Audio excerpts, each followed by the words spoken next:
Online marketing এর ক্ষেত্রে বর্তমানকালে cash on ডেলিভারির নামেও কিন্তু প্রতারণা হচ্ছে।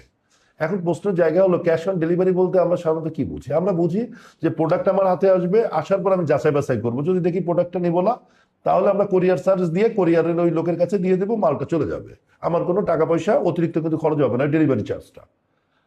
এই ক্যাশ অন ডেলিভারির ক্ষেত্রে স্বাভাবিক অর্থে কিন্তু কোনো রিস্ক থাকার কোনো সুযোগ নেই, কারণ আপনি তো অ্যাডভান্স কোনো টাকা দিচ্ছেন না।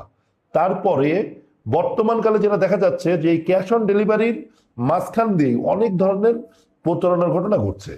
গতকাল এবং ইতিপূর্বে আমরা বেশ কয়েকটা অভিযোগ পেয়েছি, যেখানে পর্যালোচনায় দেখা গিয়েছে যে ক্যাশ অন ডেলিভারির ক্ষেত্রে ওরা হঠাৎ করে কি করছে, যে আপনার বাসার কাছে মাল চলে গিয়েছে, এরকম একটা মেসেজ আপনাকে দিচ্ছে যে এখন আপনাকে ডেলিভারি বয় কল দেবে।